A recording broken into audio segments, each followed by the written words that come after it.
Buenas noches, hermanos. Oremos.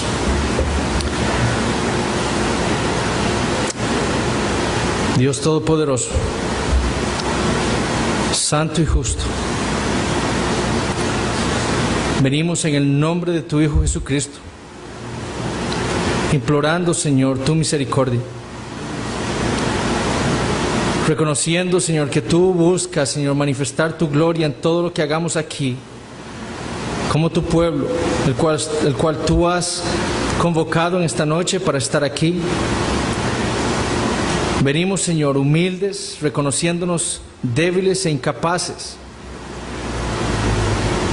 implorando, Señor, que envíes a tu Espíritu Santo para que con poder, Señor, obre en nosotros, para que tu nombre sea glorificado en medio nuestro, para que tu palabra sea predicada y para que esa palabra, Señor, haya cabida en cada uno de nuestros corazones, en tu pueblo, Señor, para edificarnos y guiarnos a toda verdad, para mostrarnos cada vez más el Evangelio y lo precioso de ese mensaje, y para ver más claramente a Jesucristo y amarle cada día más.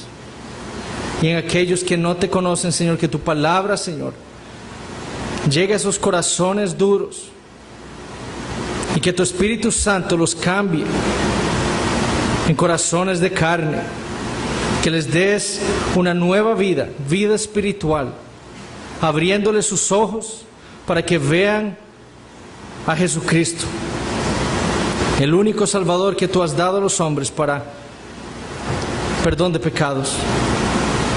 Que tú obres en esta noche poderosamente, Señor. Te lo pedimos. Amén. Podemos sentarnos.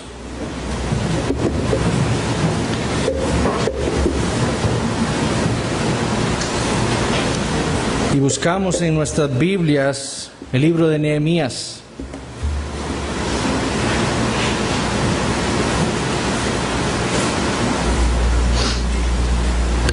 Para los que son nuevos o que nos visitan por primera vez, estamos estudiando el libro de Nehemías. Este es el cuarto sermón en la serie. Hoy vamos a empezar en el capítulo 2 de este libro. Y lo que he querido recalcar a lo largo de esta serie es que debemos ver la relevancia del mensaje de Nehemías para nosotros, para nuestros tiempos, para nuestra iglesia. Sabemos que ninguna iglesia es perfecta porque está compuesta de pecadores, redimidos pero pecadores.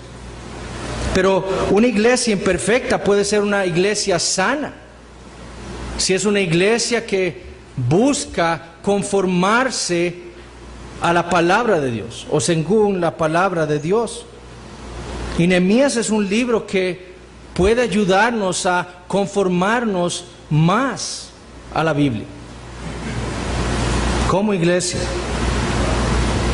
El libro de Nehemías entonces es un mensaje de Dios con respecto al servicio cristiano, y es un tema en que nosotros como iglesia debemos ser instruidos, debemos ser enseñados de acuerdo a lo que dice 2 Timoteo 3, 16 y 17. Para eso es la palabra de Dios. Hemos visto hasta ahora algunos de los problemas que han atacado a las diferentes iglesias protestantes a lo largo del mundo. Nuestra iglesia no es algo particular, sino es algo que ha atacado a la cristiandad alrededor del mundo. Hemos visto, por ejemplo, el problema de los cristianos con esa mentalidad de restaurante que hemos dicho, que piensan que la iglesia es venir, sentarse y ser servidos. Eso no es la iglesia. No sé si ustedes cuando han ido a algún restaurante de comidas rápidas, entra uno y la gente está comiendo, deja toda la mesa sucia, se levanta y se va. ¿Por qué? Porque hay alguien ahí que ellos piensan que está contratado para limpiarles la mesa. Pero el sentido de las comidas rápidas es que por eso le dan a uno una bandeja, comida en cajas de cartón, papel, para que usted coma, agarre la bandeja, la bote y se vaya y llegue alguien más a sentarse. Pero la gente busca y desea ser servida, no desea recoger nada, no desea trabajar, desea que la gente, los demás hagan su trabajo. En mi trabajo, yo trabajo en un hospital y en sala de operaciones, hay alguien encargado de recoger y limpiar y barrer las salas de operaciones después de que uno opera a un paciente. Y a veces cae ropa, un paño, por ejemplo, en el suelo después de una cirugía, y llega la gente de aseo y limpia, barre, y le pasa alrededor del paño, porque no es basura, es tela. Y entonces uno le dice, pero recoja, ese no es mi trabajo. Y nos puede parecer gracioso, pero eso es terrible, esa es la mentalidad del mundo. Y lo terrible es que esa mentalidad se ha infiltrado en nuestras iglesias. Y hemos venido a ser como el consumismo del mundo. Yo pertenezco a una iglesia y me siento aquí para que se me sirva. Yo quiero esto de una iglesia, quiero que me tengan café, que me tengan pancito, que me saluden a la entrada, pero no quiero hacer nada. Quiero una iglesia en la cual no se me diga que yo debo hacer algo. Para eso están los pastores y los diáconos. De nuevo, eso no es el ejemplo ni la instrucción de la Biblia con respecto a lo que es una iglesia.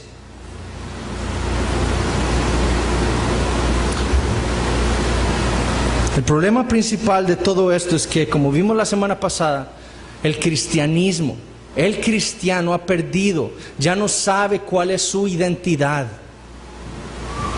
Nosotros dijimos la semana pasada que nuestra identidad, según la Biblia, es que somos siervos.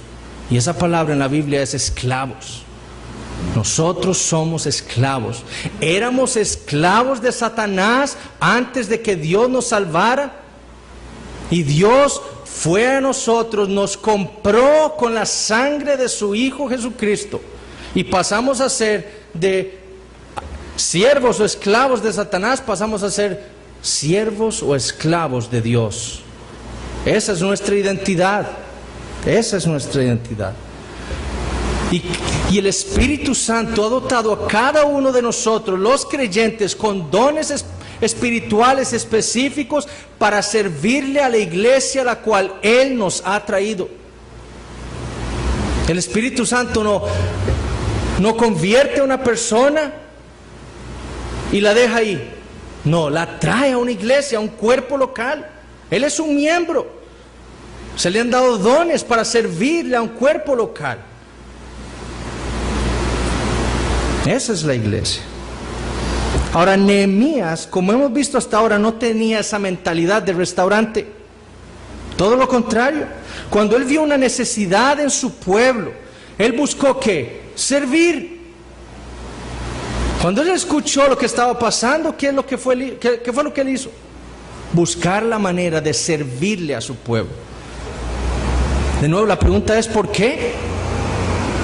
¿Por qué Nehemías hizo eso? Bueno, porque Nehemías tenía muy claro cuál era su identidad. Él sabía perfectamente las Escrituras, lo que sus padres le habían enseñado también. Y él sabía lo que Dios había hecho por su pueblo Israel, cómo los había comprado, redimido, dice el versículo 11 del capítulo 1, de la esclavitud de Egipto, y los había hecho su pueblo. ¿Con qué fin? Para que le sirvieran, dice en Éxodo capítulo 3. Para que le sirvan a Dios. Él sabía que esa era su identidad. Él era un esclavo de Dios. Entonces, ¿cómo no iba a servirle a ese pueblo al cual Dios había redimido, incluyéndolo a él? Él le servía al pueblo porque así le estaba sirviendo al gran Dios que lo había comprado a él. Y nosotros, sabiendo lo que Dios ha hecho por nosotros en Cristo Jesús, ¿cómo no vamos a servirle a ese Dios? ¿Cómo? Entonces, en nuestra enseñanza hasta ahora hemos visto la anatomía de un siervo. Hemos visto qué es lo que está en su corazón. Hemos visto qué es lo que está en la mente del siervo. La doctrina de Dios. la teología del siervo. A partir de hoy vamos a ver lo que es la fisiología del siervo, cómo funciona el siervo, cómo actúa. Eso es lo que vamos a ver.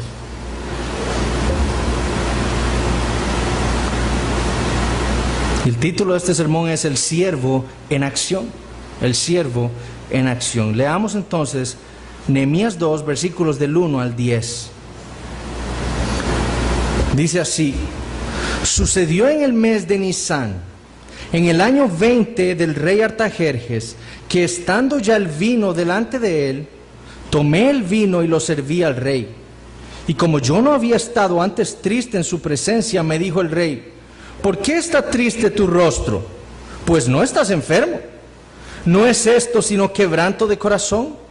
Entonces temí en gran manera. Y dije al rey: para siempre viva el rey. ¿Cómo no estará triste mi rostro cuando la ciudad, casa de los sepulcros de mis padres, está desierta y sus puertas consumidas por el fuego? Me dijo el rey: ¿qué cosa pides? Entonces oré al Dios de los cielos y dije al rey: si le place al rey y tu siervo ha hallado gracia delante de ti, envíame a Judá, a la ciudad de los sepulcros de mis padres, y la reedificaré. Entonces el rey me dijo, y la reina estaba sentada junto a él: ¿cuánto durará tu viaje y cuándo volverás? Y agradó al rey enviarme después que yo le señalé el tiempo. Además dije al rey: si le place al rey, que se me den cartas para los gobernadores al otro lado del río, para que me franqueen el paso hasta que llegue a Judá.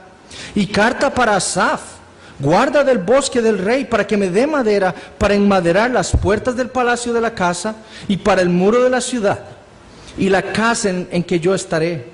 Y me lo concedió el rey según la benéfica mano de mi Dios sobre mí. Vine luego a los gobernadores del otro lado del río y les di las cartas del rey. Y el rey envió conmigo capitanes del ejército y gente de a caballo. Pero oyéndolos Sanbalat, horonita, y Tobías, el siervo amonita, les disgustó en extremo que viniese alguno para procurar el bien de los hijos de Israel. El sermón va a constar de 2 puntos. Vamos a pasar la mayor parte del tiempo en el primer punto, desarrollándolo. Y el primer punto es este: Nehemías, un siervo de Dios en acción. Como hemos visto hasta ahora, Nehemías era todo lo contrario a muchos creyentes en muchas iglesias de nuestro país y del mundo. Cuando escuchó el reporte de sus hermanos judíos en el capítulo 1 acerca de la condición en la que estaban no solo los judíos, sino la ciudad entera de Jerusalén, él no dijo: qué lástima, pobrecitos, bueno, y para eso están los pastores. Ni tampoco dijo: bueno, voy a orar por ustedes. Eso no fue lo que Nehemías hizo. Nehemías, teniendo perfectamente claro que él era un siervo de Dios, con un corazón para el pueblo de Dios, con una mente llena del conocimiento de Dios y de lo que Dios había hecho por él y por su pueblo, actuó para hacer lo que Dios había puesto en su corazón, que era ayudar a su pueblo. Él actuó. Ahora, en todo nuestro texto vamos a ver 5 cosas. 5 cosas que Nehemías hace y que caracterizan el servicio de todo creyente. Primero, el siervo espera. El siervo espera. El libro de Nehemías da testimonio del carácter de Nehemías. Nehemías era un hombre de armas tomar. Él no era un hombre pasivo. No, él era activo. Él buscaba siempre andar haciendo algo, sirviendo. Y todo el libro, como vamos a ver, da testimonio de ese carácter de Nehemías. Cuando él vio un problema, él buscaba la manera más rápida para resolverlo. Quizás era una de las razones por las cuales era copero del rey, por ese carácter que tenía. Ahora, noten que en el momento en que él escucha las noticias de sus hermanos judíos que vienen de Jerusalén, lo primero que hace es ir a Dios en oración. Eso es lo primero que él hace. Ahora, ¿cuál fue el motivo de su oración? Versículo 11 del capítulo 1. Te ruego, oh Jehová, esté ahora atento tu oído a la oración de tu siervo y a la oración de tus siervos, quienes desean reverenciar tu nombre. ¿Cuál fue el motivo? Concede ahora buen éxito a tu siervo y dale gracia delante de aquel varón, porque yo servía de copero al rey. Ahora, solo para que vean el punto que quiero hacer, escuchen cómo lo traduce la Biblia de las Américas. Este versículo te dice: te ruego, oh Señor, que tu oído esté atento ahora a la oración de tu siervo y a la oración de tus siervos que se deleitan en reverenciar tu nombre. Escuchen, haz prosperar hoy a tu siervo y concédele favor delante de este hombre. Apenas Nehemías escuchó las terribles noticias que trajeron sus hermanos de Jerusalén, de Judá, él va a Dios en oración con el deseo de ¿qué? De que Dios le conceda hoy el favor del rey. Eso es lo que él quiere. Él quiere que Dios le dé hoy la posibilidad de ir al rey y solicitarle permiso para ausentarse de su servicio e ir a Judá. Eso es lo que él quiere. Por eso fue en oración a Dios. Él quiere que Dios haga esto hoy. Sin embargo, Nehemías sabe quién es su Dios. Él lo conoce. Y nosotros lo vimos en el capítulo 1. ¿Quién es el Dios de Nehemías? El Dios de los cielos, Jehová, el Dios soberano. Él sabe que no es Él el que manda, es Dios. Él sabe que no es el rey Artajerjes el que manda, es Dios. Por eso ora. Él deseaba ir inmediatamente a Judá, pero sabía que quien iba a decidir eso no era ni él ni el rey, era Dios. Y por eso le ora a Dios. Y entonces, ¿qué hace? Va y ora, le da su petición al Señor, ¿y qué hace? Espera. Espera. Ahora, ¿qué espera? Que Dios confirme su decisión. Que Dios confirme cuál es su voluntad con respecto a la petición de Nehemías. Nehemías desea ir hoy al rey a pedirle que hoy le dé permiso para ir a Judá, pero espera, porque él sabe quién es su Dios. Ahora noten el versículo 1 del capítulo 1.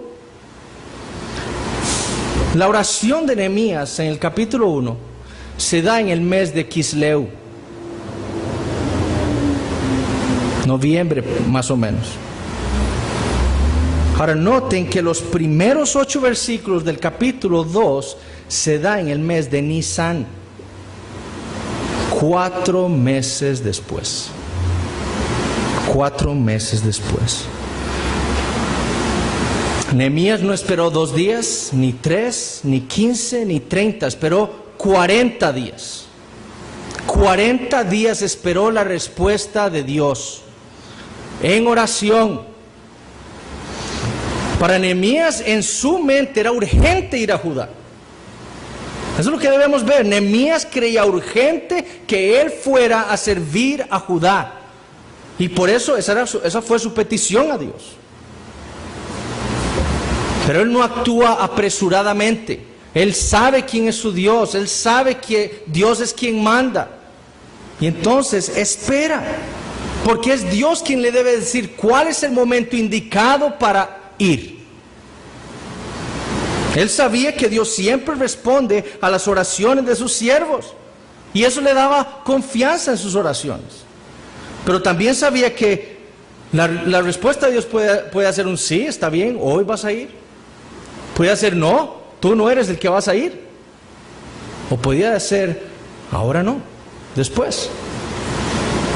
Y después de orarle a ese Dios soberano, lo único que puede hacer es esperar. Y esperó 4 meses la respuesta de Dios.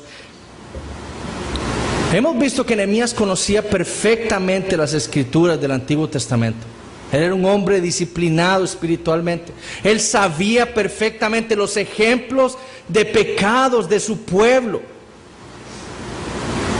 Hechos cuando los hombres de Dios no esperaron la respuesta de Dios. El ejemplo más claro es Abraham. Dios le había prometido a Abraham y a Sara ¿qué? Un hijo, una descendencia grande. Pero pasa 1 año, 2 años, 3 y nada. Se desesperan y ¿qué hacen? Toman las cosas según su parecer. Sara toma a su sierva y se la da a Abraham. Conciben un hijo, Ismael. Abraham feliz. Dios, gracias, me has dado el hijo que me prometiste. Y llega Dios en Génesis 17 y le dice, Él no es, ciertamente voy a bendecir a Ismael, pero Él no es el hijo de la promesa. Y casi 15 años después viene Isaac. No solo tuvieron que esperar un montón de años para tener a Ismael, que no era el hijo de la promesa, sino que Dios les dice, más tiempo. Porque es en el momento de Dios. Y Abraham y Sara pecaron contra Dios al tomar las cosas en sus propias manos. Nehemías sabía de esos ejemplos en la Biblia. Él sabía perfectamente lo que pasaba. ¿Y cuántas veces nosotros como creyentes hacemos exactamente eso? Vamos a Dios en oración, le traemos nuestras peticiones, nuestros deseos, hay algo en nuestros corazones que nos está inquietando. Y después de pedirle a Dios que nos dé, nos conceda tal cosa, hacemos las cosas, las tomamos y las hacemos de acuerdo a nuestra mente. Y no esperamos la respuesta divina. Hermanos, eso es pecado. Debemos esperar. Debemos esperar. Que hay jóvenes que yo sé que quieren casarse y le han pedido a Dios por una esposa o un esposo, y luego contradictoriamente vamos a Dios, le decimos, Dios, quiero una esposa, quiero casarme, me siento que ya es hora. Y en vez de esperar la respuesta divina, ¿qué es lo que hacen? Se casan con el primero que les pasa por ahí, que les gusta, y después se andan quejando de por qué su matrimonio es un desastre. Nehemías no fue así, él fue todo lo contrario. Él deseaba hacer algo para servirle a Dios, pero él esperaba la respuesta de un Dios soberano, un Dios que está en control de todas las cosas y que estaba obrando en su corazón para hacer algo, para edificar a su pueblo, pero tenía que esperar porque debía ser en el tiempo de Dios. Y Nehemías sabía eso. Y lo que nosotros debemos aprender es que Dios trabaja en nosotros por medio de nuestras oraciones también. Dios pone un deseo en nosotros, vamos a Él en oración, y lo que quiere hacer es enseñarnos sobre la paciencia. A veces somos tan impacientes como un niñito. Papi, quiero esto ya, quiero esto ya. Y Dios nos quiere enseñar paciencia cuando pone algo en nuestros corazones. Paciencia, porque si hay algo que nosotros carecemos es de la paciencia. Somos impacientes. Y Dios trabaja en nosotros, en nuestras oraciones también.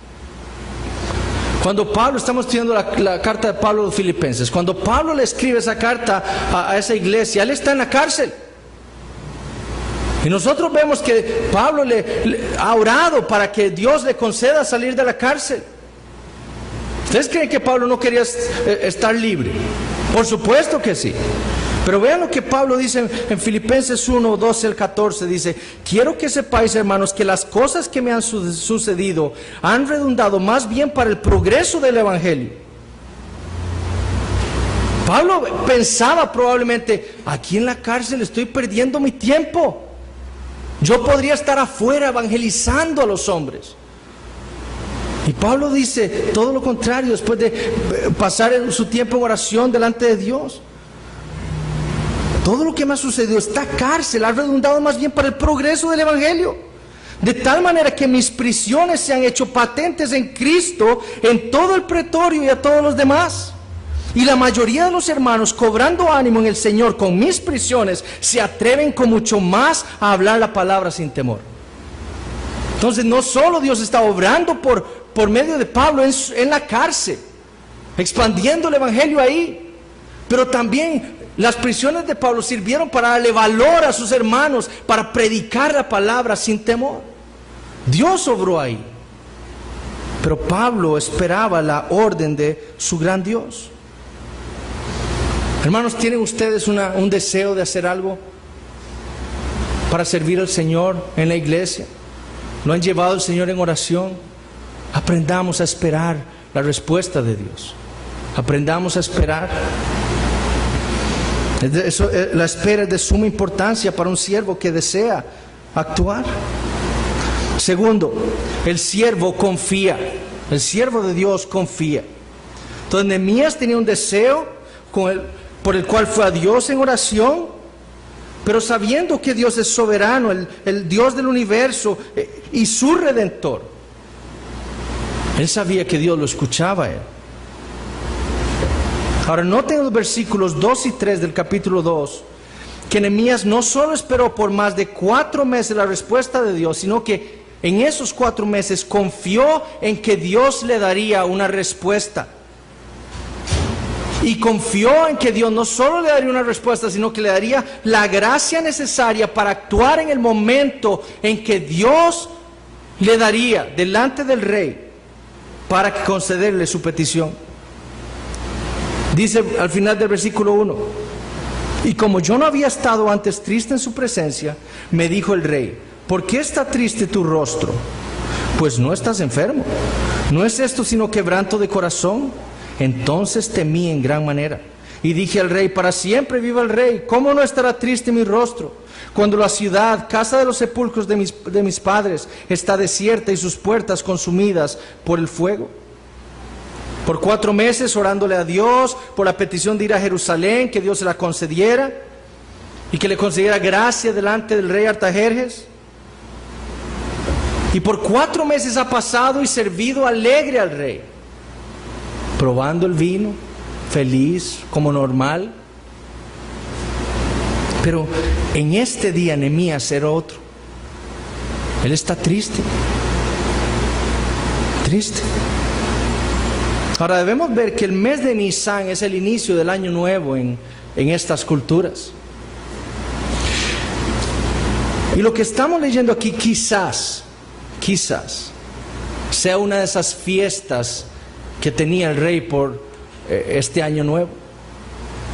Había vino, estaba la reina junto al rey, y eran una ocasión de gran gozo. Debía haber felicidad. Estamos celebrando un nuevo año. Pero Nehemías no estaba así. Nehemías estaba triste. Y el rey lo puede notar en su rostro. Artajerjes conocía a Nehemías. Él sabe que no está enfermo. Y él discierne que el problema es otro. Es un problema en su corazón.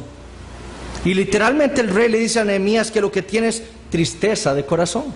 Tristeza de corazón. Pero era un día de fiesta y se suponía que los siervos del rey debían compartir el gozo del rey. Ellos no deberían estar tristes. Muchos eran asesinados por reyes como Artajerjes por estar tristes en un día de fiesta. Muchos. ¿Cómo se atrevían? Y Nehemías lo sabía. Y noten lo que dice en el versículo 2. Cuando él escucha al rey decirle que porque está enfermo, que él está triste en su corazón, ¿qué hace Nehemías? ¿Qué dice? Entonces temí en gran manera. Nehemías sabía que el rey podía mandarlo a matar por esa osadía de estar triste y estropear su día de fiesta. Y él teme en gran manera. Pero él confía en su Dios. Él es un siervo de Dios y él confía en su Dios, aquel que responde las peticiones de sus siervos que buscan hacer su voluntad. Es esa confianza la que lo lleva a discernir que este era el momento que Dios le había dado para presentar su petición delante del rey. Nehemías sabe, esto es lo que Dios está moviendo su mano para llevarme a mí a decirle mi petición al rey. Este es el momento. Con confianza él puede discernir y entonces actuar. Y noten lo que le dice al rey. Y dije al rey: para siempre viva el rey. ¿Cómo no estará triste mi rostro cuando la ciudad, casa de los sepulcros de mis padres, está desierta y sus puertas consumidas por el fuego? El momento de Nehemías, el momento que le había pedido a Dios, había llegado. Y él confiaba en ese Dios soberano que no solo le iba a dar ese día, ese momento, delante del rey para exponer su petición, sino que le iba a dar la gracia delante de él y el valor para poder hablar y decirle las palabras adecuadas a un rey impío. Ahora además, Nehemías confiaba en un Dios que le iba a ayudar en medio de la oposición. Veamos el versículo 10. Cuando Nehemías termina yendo a Jerusalén, lo primero que va a experimentar es la oposición, no solo de su pueblo, sino de sus enemigos, de los enemigos de Dios también. Y él confiaba en que Dios lo iba a proteger en medio de esa oposición. Y de igual manera nosotros, como siervos de Dios, debemos aprender a confiar en Dios. No solo esperar su respuesta, sino a confiar en Él. En que Él nos escucha, en que Él nos dará una respuesta. Quizá no sea lo que esperamos, pero Él nos dará una respuesta. Sí, no, después. Nehemías nunca cuestiona el tiempo de Dios. Él continúa orando al Señor, pidiéndole al Señor que le dé una respuesta. Nehemías confiaba en su Dios. Ahora, Dios nos está haciendo esperar alguna petición que le hemos llevado. No está contestando nuestras peticiones en este momento. Confíen en Él. Si no se lo ha dado aún es porque ahora no es el tiempo. O quizás no sea lo adecuado. O quizás no sea lo mejor para nosotros. Pero Dios ha escuchado a su pueblo. Pero debemos confiar en Él. ¿Le ha dicho no a algunas de sus peticiones? Entonces confíen que eso es lo mejor para usted. ¿Le ha quitado algo? Confíen que eso es lo mejor para usted y que Dios está obrando en esa circunstancia de su vida para su gloria y para su bien. Pero confíen en Él. Confíen en Él. Tercero, el siervo ora. Ora. Ahora, habiendo esperado a Dios, habiendo expuesto su causa delante del rey, confiando en la fidelidad de Dios hacia su pueblo y específicamente ahora hacia Él, antes de continuar hablándole al rey, ¿qué es lo que hace Nehemías? Ora. Por meses ha estado pidiéndole a Dios que le conceda ese momento de hablarle al rey Artajerjes. El momento ha llegado y ¿qué es lo que hace? En vez de primero decirle qué es, no, primero le ora a Dios. Y todo el libro de Nehemías testifica de esa vida de oración de Nehemías.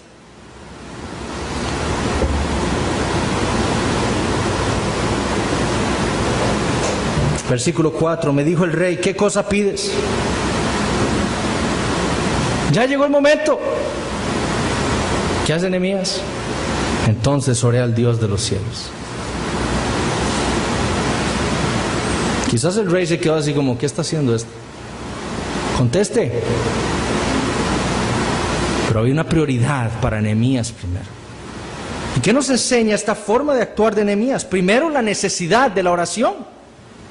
A pesar de haber orado por 4 meses, Nehemías no podía enfrentar este preciso momento sin antes entrar delante de la presencia de Dios y pedir su ayuda.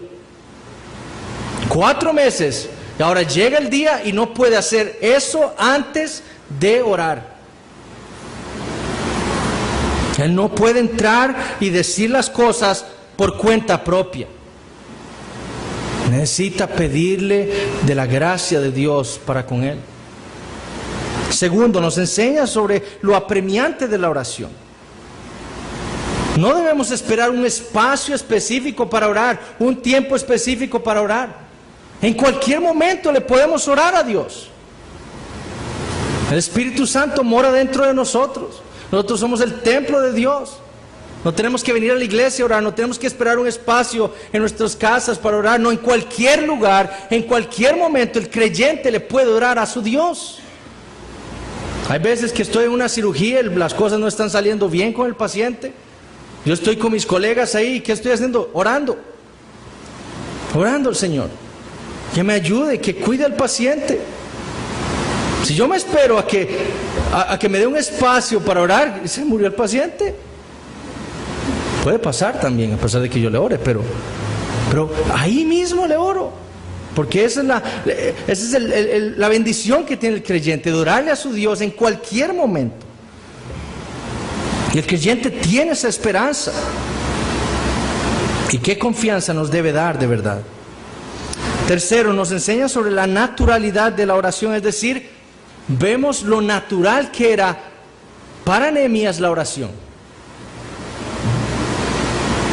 Era normal.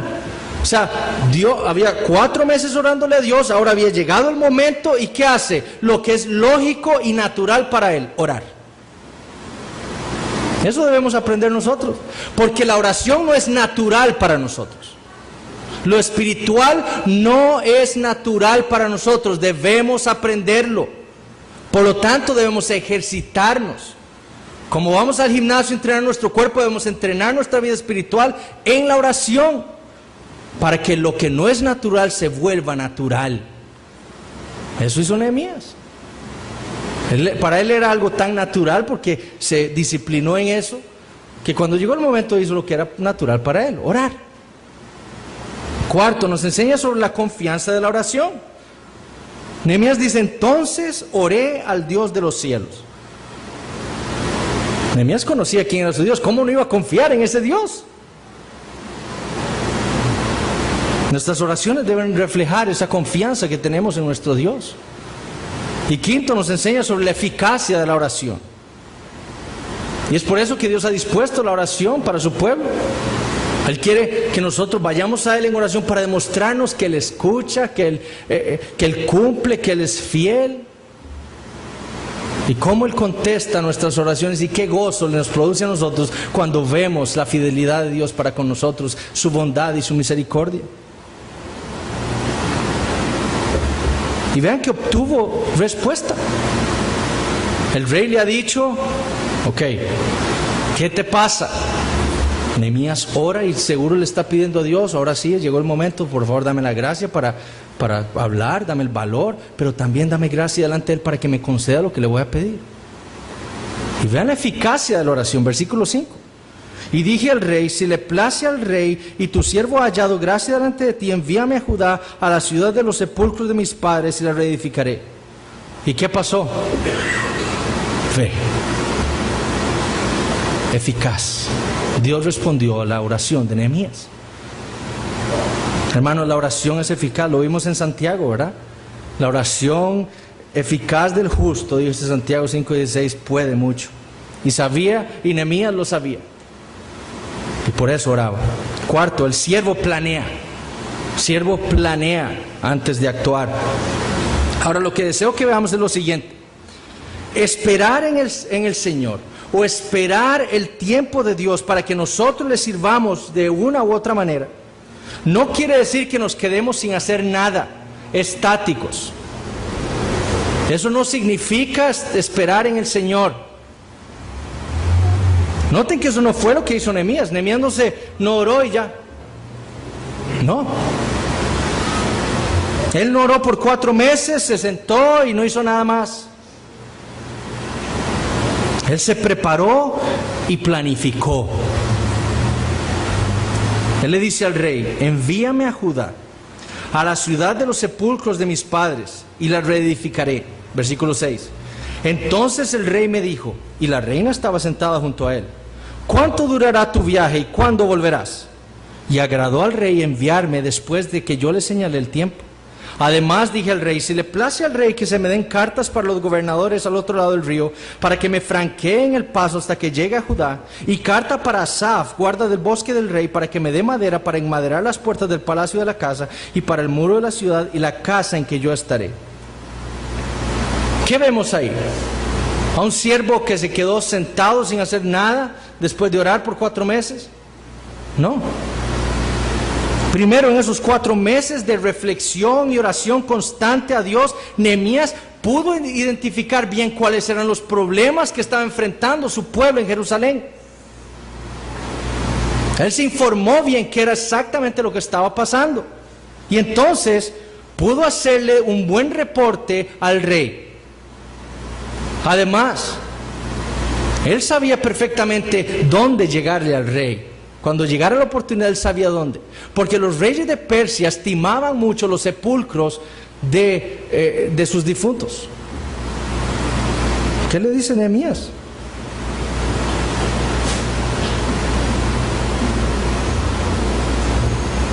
La ciudad, casa de los sepulcros de mis padres, está desierta y sus puertas consumidas por el fuego. Él sabía, él había investigado, había reconocido que para los reyes, para los jerarcas de esos pueblos, los monarcas, eso era algo importante. Bueno, entonces planeó probablemente cómo decirle las cosas para que le pudiera hallar gracia delante de él. Segundo, él supo, probablemente lo supo de cuentas o lo pudo haber investigado, pero él sabía que en tiempos de Esdras, el rey Artajerjes había enviado una carta diciendo en Esdras 4 que le prohibía a cualquier persona reedificar Jerusalén. Pero él sabía otra cosa, que esa carta decía: hasta que por mí sea dada nueva orden. Es decir, Nehemías sabía perfectamente que había un hoyito por donde él se podía ir para que el rey le otorgara eso. O sea, el rey no había firmado un decreto diciendo nunca más será reedificada esta ciudad. No, había una posibilidad si el rey lo firmaba o daba la orden. Entonces él había investigado y sabía que había una posibilidad de que el rey le concediera esto. Tercero, Nehemías sabía cuánto tiempo iba a requerir el trabajo. Casi 12 años. Ahí no lo dice, pero más adelante lo va a decir. Casi 12 años. Él sabía, él había planificado: bueno, tengo que hacer esto, eso me va a tomar más o menos 12 años. Y cuando le dijo al rey cuánto se iba a ir, el rey se lo concedió: váyase. Pero no se quedó, no estaba sentado, él estaba sentado y orado, estaba orando al Señor, pero él estaba ahí planificando siempre. ¿Qué es lo que tengo que hacer? ¿Qué más? ¿Cómo puedo ayudar? ¿Qué tengo que llevar? Cuarto, Nehemías había investigado también los posibles peligros. Noten todo lo que está pasando en estos 4 meses en la vida de Nehemías. Él sabe que los gobernadores de las ciudades por donde él va a pasar para llegar a Jerusalén, se lo ponen al pueblo de Israel. Y él desea que estos enemigos no le vayan a hacer algún daño a él. Y entonces: rey, por favor, dame cartas para darle a los gobernadores de esas ciudades de paso, para que no me hagan nada, para que me permitan pasar por ahí, que sepan que tú me estás dando permiso de ir. Quinto, también investigó lo que necesitaba, el material necesario: madera. No solo averiguó dónde podía adquirirla, en los bosques del rey, sino a quién debía ir para solicitar eso: Asaf. Y va al rey y le dice: bueno, y dame otra carta para Asaf, para que me dé madera, la madera que necesitamos. Ahora, ¿cuántos de nosotros hacemos esto? Vamos a Dios en oración y queremos algo, Dios ha puesto algo en nuestros corazones y nos estamos preparando, estamos planificando.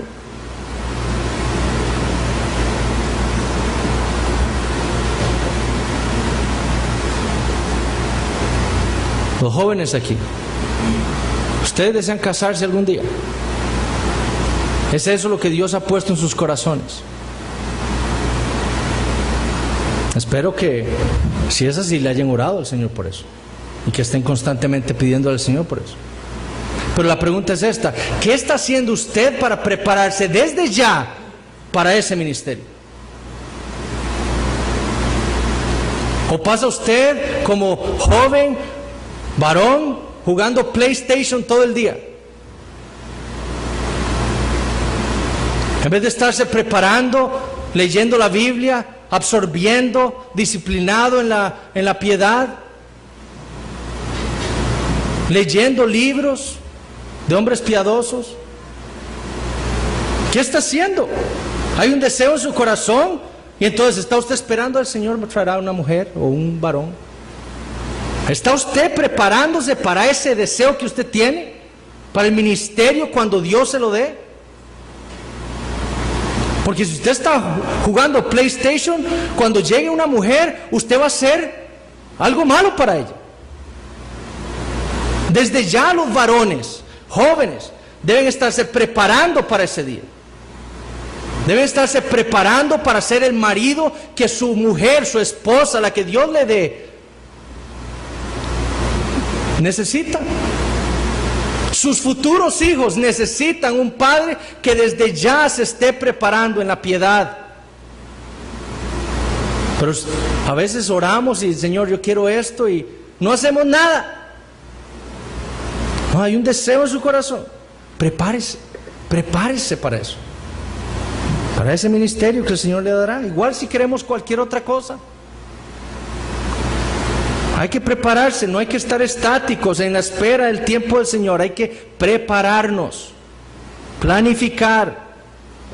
Quinto, el siervo glorifica a Dios en todo. Lo último que hace el siervo en acción es glorificar a Dios en todas las cosas. ¿No es eso lo que vemos en nuestro texto aquí que hizo Nehemías? Note que después de haber esperado, después de haber confiado en el Señor, después de haber orado a Dios, después de haber planificado y después de haber expuesto su causa delante del rey y que el rey le concede su petición, noten lo que Nehemías escribe en los versículos 8 y 9. Y me lo concedió el rey, según la benéfica mano de mi Dios sobre mí. Vine luego los gobernadores del otro lado del río y le di las cartas, y el rey envió conmigo capitanes del ejército y gente de a caballo. Nehemías reconoce el favor de Artajerjes. Él lo reconoce. El rey me lo concedió. Pero ¿quién es el responsable último de ese favor? Es Dios, Dios mismo. Por eso él dice ahí, según la benéfica mano de mi Dios sobre mí. ¡Qué lindo! ¡Qué confianza la de Nehemías en este gran Dios! ¡Qué conocimiento de él! Nehemías ahora estaba viendo 4 meses atrás todo lo que había orado, todo lo que había pedido a Dios, todo lo que había meditado en la palabra, todo lo que había reflexionado, sus planes. Y lo único que podía ver era la mano de su gran Dios obrando para que él pudiera hacer lo que estaba en su corazón. Todo venía de Dios. Y Dios estaba obrando en Nehemías para ser fiel a su pacto con su pueblo, para traerlos de vuelta a Jerusalén. Es decir, nosotros no vemos las cosas que suceden en nuestras iglesias y como otras personas le damos gracias a María o a los santos. No, solo Dios es Dios. Ellos son criaturas. Ciertamente están delante de la presencia de Dios, pero ellos son criaturas. Solo Dios es Dios. Él es el que está en control de todas las cosas. Él es el que nos da y nos quita. Y a Él debemos agradecer. Él merece toda nuestra adoración. Todo lo que ocurre según su voluntad. Y eso es lo que Nehemías está reconociendo ahí, según la benéfica mano de mi Dios sobre mí. Nosotros nos servimos con los dones que el Espíritu Santo nos ha dado para traer las miradas de la gente hacia nosotros. Es decir, yo no sirvo aquí para que la gente me alabe y me diga, qué bien trabaja usted. Cada uno de nosotros como cristianos hemos sido dotados por el Espíritu Santo con dones específicos para que en nuestro servicio Dios sea glorificado. ¿Quiere usted que Dios sea glorificado? Sirva. Sirva. Porque para eso Dios le dio los dones que tiene. Para servir, para que la iglesia sea edificada, pero por sobre todas las cosas, para que Dios sea glorificado en eso. Sirva. Segundo punto. Cristo es el siervo de Dios en acción. Estaba leyendo un artículo en internet que se llama así: me pregunto si la clase dominical está destruyendo a nuestros hijos. Y en el artículo el autor comenta que hace unos años él había tenido una conversación con una mujer que se lamentaba porque su hijo, a pesar de haber crecido en la iglesia, ahora estaba rechazando el cristianismo de plano. Y el autor cita a la mujer diciéndole esto. Ella dice: yo hice todo lo posible para criarlo bien. Le enseñé a ser como los héroes de la fe, con el agradecimiento de Abraham, la bondad de José, el corazón de David y la obediencia de Esther.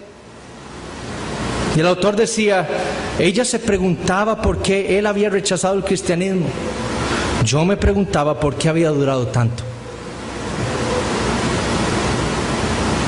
Uno de los errores más grandes, y esto lo dije en el primer sermón de esta serie, uno de los sermones más grandes que podemos hacer cuando leemos este libro de Nehemías o leemos cualquier libro de la Biblia, especialmente del Antiguo Testamento, es perder de vista el punto principal del libro.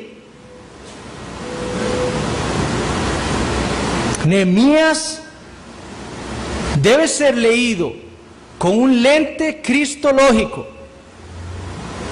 si lo vamos a interpretar correctamente. Porque uno de los errores que hemos querido corregir en esta iglesia y evitar es la inadecuada interpretación y aplicación de las historias bíblicas, especialmente a los niños. Muchas de las clases dominicales en iglesias han sido totalmente legalistas. Y leemos la historia de David y Goliat, y la enseñanza para los niños es: ves, tenemos que ser como David. Derrote a su gigante. Y así con todas las historias: sea como José, sea como Abraham. Y perdemos de vista el Evangelio.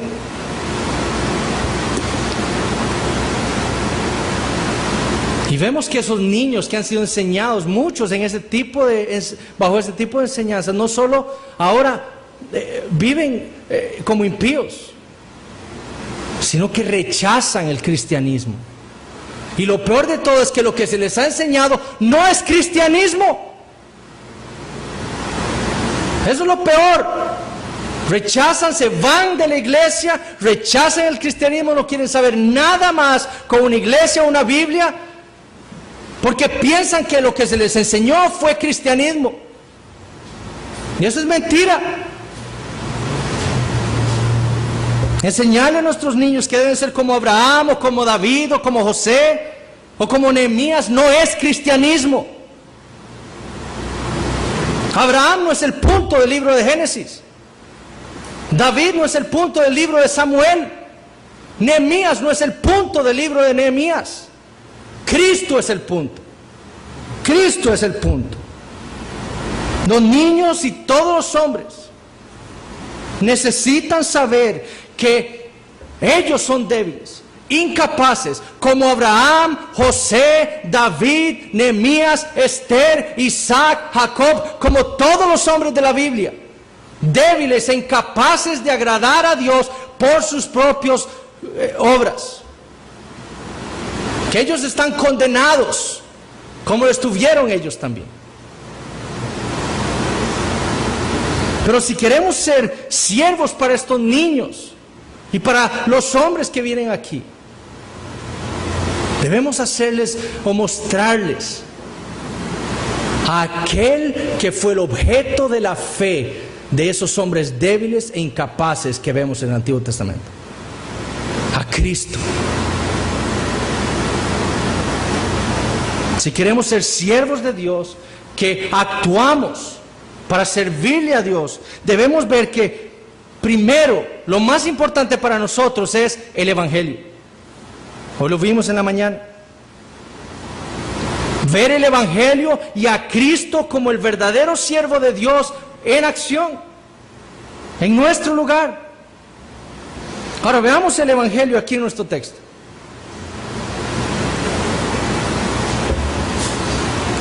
Cristo vino al mundo con una misión del Padre, así como Nehemías. Antes de nacer, Dios dio testimonio de esa misión a José por medio de un ángel.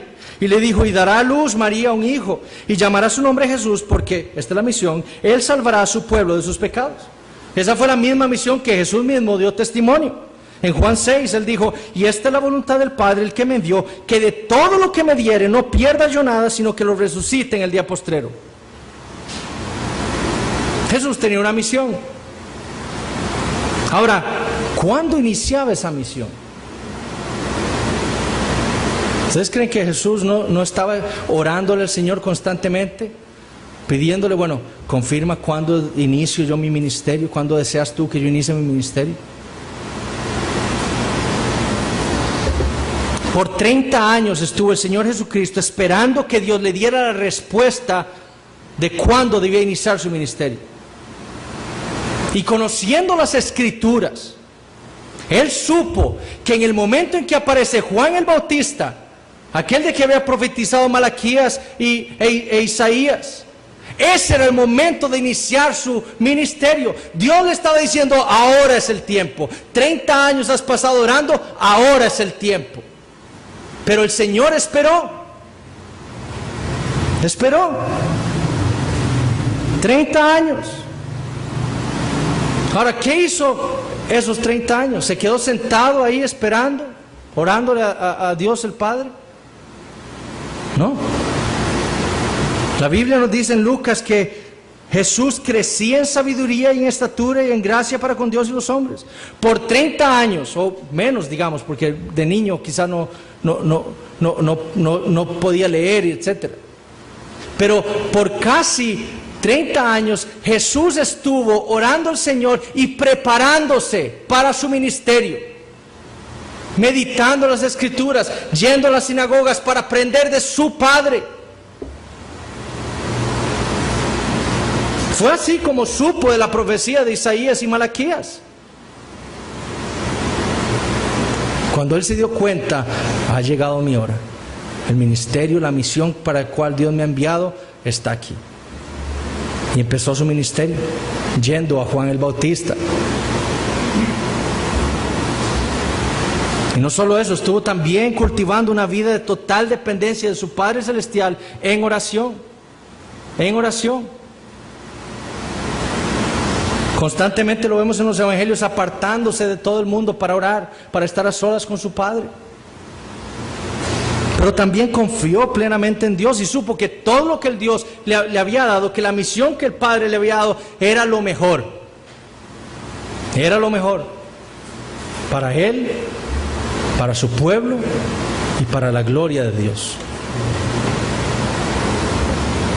Y cuando había llegado la hora para culminar su misión, ¿qué hizo? Oró. En Getsemaní, él va a Dios en oración y le dice, Padre mío, si no puede pasar de mí esta copa sin que yo la beba, hágase tu voluntad. Orando siempre, dependiente de la voluntad de Dios.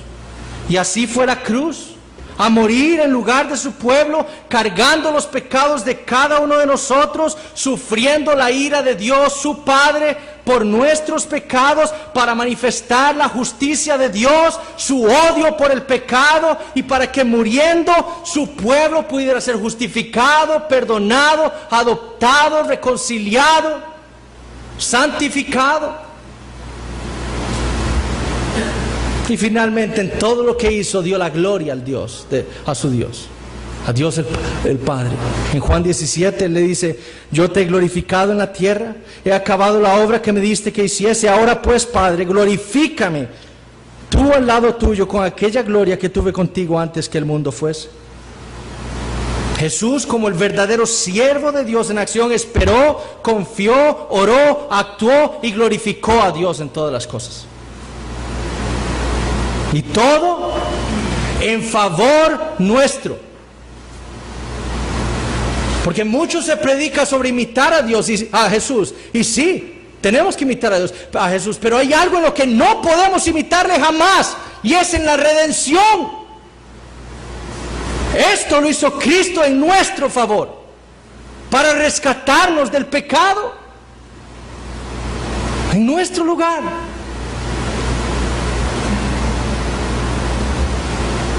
Ese es el Evangelio en Nehemías 2, 1 a 10.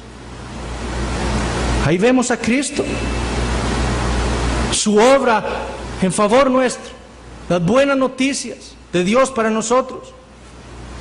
Y si somos siervos de Dios, debemos estar meditando constantemente en ese Evangelio todos los días de nuestra vida.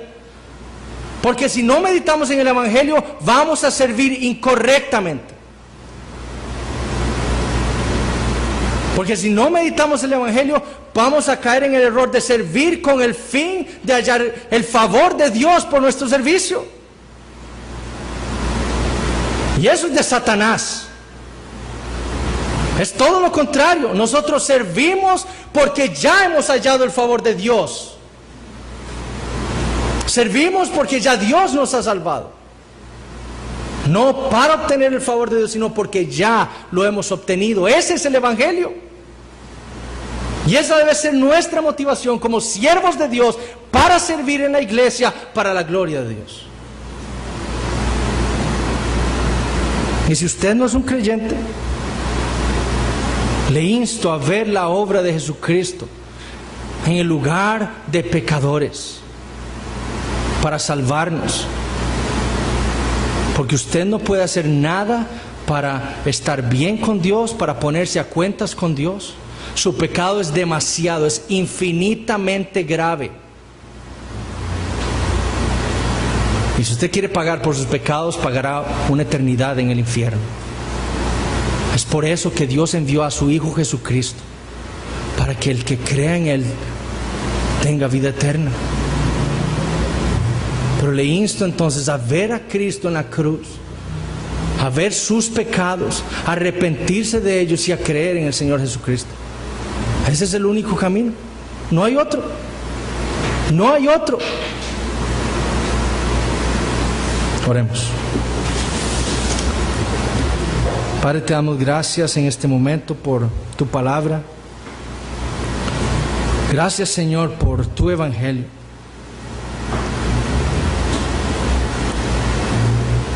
Señor, ayúdanos en nuestra debilidad,